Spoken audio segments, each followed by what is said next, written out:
YouTube money? Where does it come from? How does it get here? How does YouTube's business model work? And actually, that should be condensed down into one simple slogan that basically encompasses the entirety of YouTube's business model, which is that you work while they get paid. YouTube maintains this very pristine website through Google, and as a result of it has been able to kick back and relax while absorbing 45% out of every single YouTube content creator's earnings to create a interface to view videos off of. Now, what should concern any average person is that these videos in and of themselves, or these changes in and of themselves, are very small. There have been no major updates to the YouTube service, meaning there have been no server shutdowns, there have been no maintenance situations that we have actually ever seen on the YouTube website. I can't remember the last time that I've ever seen YouTube being down, as a matter of fact. So how are they capable of updating their servers, of updating their service, without there being occasional outages and other small issues? It's impossible. What that means is that YouTube in and of itself has cushioned everything so tightly together to ensure that you have videos 24/7 that they won't even shut down a server to reboot it and fix all the issues, fix bugs like the 301 plus views bug that was on YouTube for, almost a year at one point.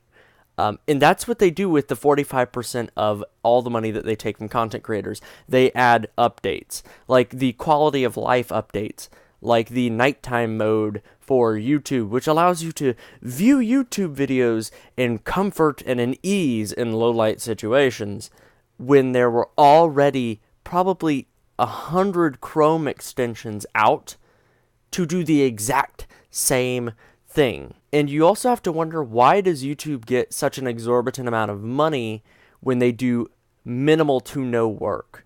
Why can YouTube not just take a lesser percentage of the content creators' work? Take, for example, they could possibly take 5% of what YouTube content creators make, and they would still be sitting high and mighty at the end of the day, because of the amount of videos that are put on the platform, because the amount of videos that are monetized on the system. There is also no excuse as to why the amount of money they take should be so high in terms of there being a free service. YouTube is free, therefore they should be able to take a large amount of your money.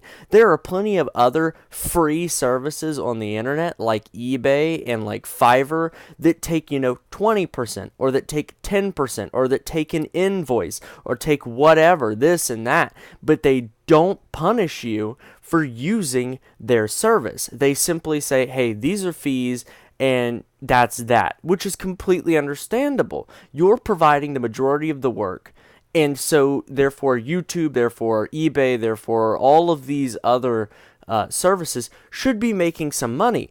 I don't think that YouTube should be making 45% of all the money that a content creator makes. As a matter of fact, back in 2013, I pulled this off of a website called Investopedia. The cost per 1,000 videos, the amount of money that was made per 1,000 views on a video, in 2013 was around $7.60 per video.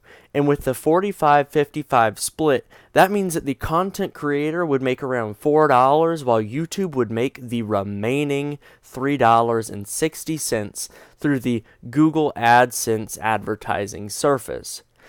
And while we're talking about Google AdSense, as a former website owner myself who funded my website myself and used Google AdSense as a means to make money, it's absolutely impossible. Or Google AdSense is perhaps the worst service on earth to make money while using for advertising. The service operates basically on a pay-per-click basis. especially on articles, which is what I was writing. And what would eventually happen is I would write I would write articles that would gain thousands and thousands of views a month, but I would still, at the end of the month, receive maybe $4, $4 measly dollars for the amount of work that I would put into writing my articles, the amount of research, the amount of rigor that I would put behind everything.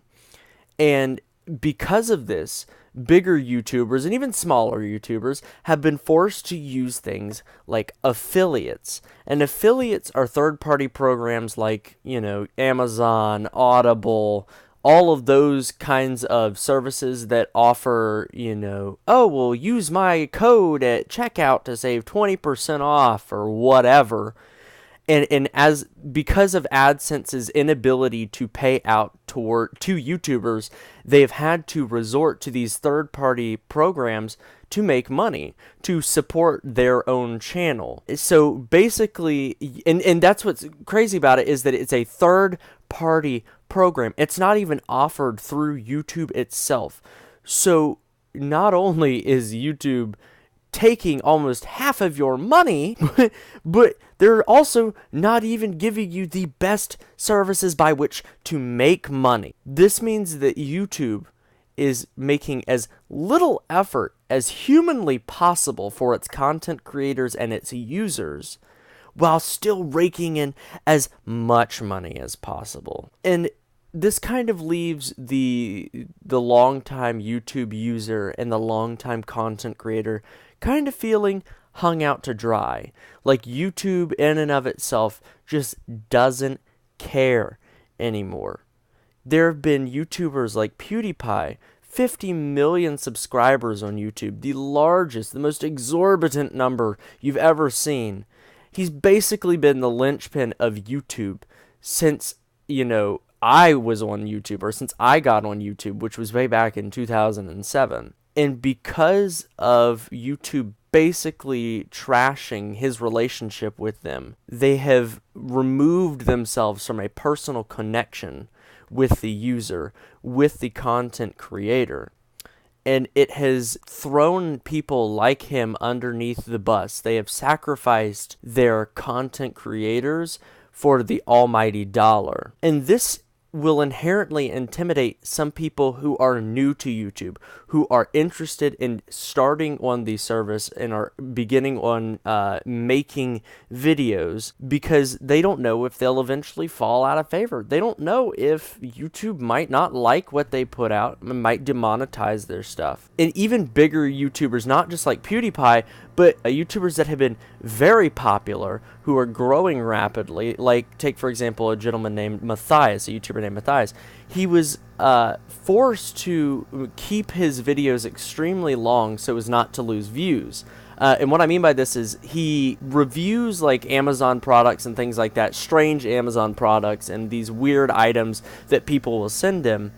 And he will do something called a like to buy video. And what these are, or not necessarily a like to buy video, but in the actual Amazon review videos themselves, he would have one item that was a like to buy, and after a certain number of likes were received on the video, let's say 250,000, he would buy this overpriced item, this ridiculously expensive item, and he would test it out. He would say if it was worth it or not. And just recently, on October 15th, he released a video which was just like all of his other videos, but at the beginning of it, he basically made a disclaimer calling out YouTube to explain to him, to respond to his email in which he was asking, hey, why is it that when I upload these like to buy videos, these 7-10 minute long videos that are shorter than my normal videos, why do I lose views? Because he lost, with one like to buy video, one 7 to 10 minute long video, he lost 26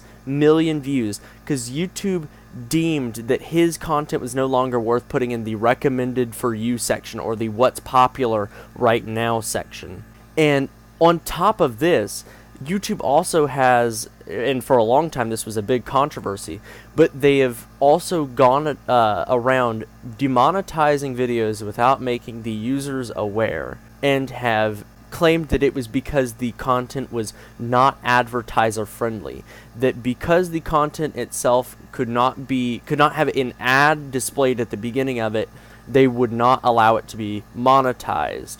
But there are plenty of videos, there are plenty of advertisements that are not appropriate for the videos that they're put ahead of. Take, for example, scary movies at the beginning of Minecraft videos. That, you know, why is that okay to put at the beginning of a Minecraft video, but you can't put, you know, like Fast and Furious 7, an advertisement from a long time ago? Why couldn't you put that on a video where there's profanity and cussing and all this stuff? It just doesn't make sense. And as a result, YouTube has basically held money hostage from content creators just because they deem that it's not worthy of being monetized. But I also see this as not only protecting their own interests, but as well as a more underlying form of thought policing. They are trying to sway content creators towards doing the same 1,000-degree knife videos and the same clickbaity, no content-worthy videos that are just a spit in the face to anyone with a brain between their ears. Also, another interesting thing that I've picked up on, and that it's weird for most people to complain about it, but I do see how this could affect people, and it's the YouTube autoplay feature, which has been around for quite a long chunk of time now, but I see it as another way that YouTube ekes money from its users. Take, for example, when I go to sleep every night watching YouTube videos, and I have my autoplay on because I don't want to have to roll over and play another video while I'm trying to get to sleep. The problem comes in when I fall asleep and YouTube videos play throughout the night. That means advertising money is being made. That means that views are being put on videos that I necessarily might not have been wanting to watch, which gives an inaccurate representation to the content creators as to how effective their video was. Take, for example, if just 10% of the views on a video were something like that, where people were just asleep and it just so happened to play over that video, you know, that could give a YouTuber the wrong impression and could cause them to create content that people may not have been more inclined toward. And this is also, like, YouTube could implement in a Netflix type system. You know, when you're watching Netflix and you watch it for 4 hours or whatever, it pops up with a, hey, are you still watching screen on it? Because they're trying to save bandwidth. They're like, hey, you know, if you aren't watching, we're going to have to cut it off because we need that revenue, or we need that bandwidth somewhere else. But YouTube, because it gets paid per view, and because they have no problem letting videos run indefinitely as a result of that, this autoplay feature will continue to rake in money for YouTube. This also is kind of annoying to someone like me because of the falling asleep thing. I will wake up and I'll have like 400 recommended for you videos from a YouTuber that I don't care about. I don't give a shit about the YouTuber, but yeah, I'll have a 400 videos recommended for me specifically from that YouTuber. Most people say, oh, well, it does make it convenient though. Yes, I'm not arguing that it isn't convenient. What I am arguing is that there is something a little bit sketchy about how it works. Just there not being a means of saying, hey, are you still watching? That isn't even that hard to implement in. If Netflix can do it, I guarantee you YouTube can do it. And all of these things that I've mentioned, I believe, culminate into what makes YouTube daunting towards people who are looking to introduce themselves onto the platform. They inherently acknowledge the falls from grace that PewDiePie has had, that plenty of other YouTubers have had, in terms of YouTube favoring them, and now they are no longer favoring them. They no longer support what that YouTuber does, therefore they no longer care what happens to that YouTuber. there will always be that still small voice that probably concerns a lot of YouTube content creators as to whether or not they'll even be capable of staying in the good graces of YouTube.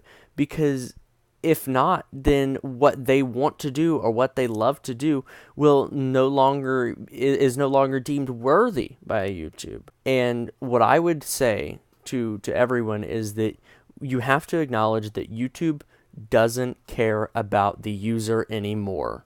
It is a business. It has a corporate ladder. It has a structure. Its only responsibility is to its shareholders.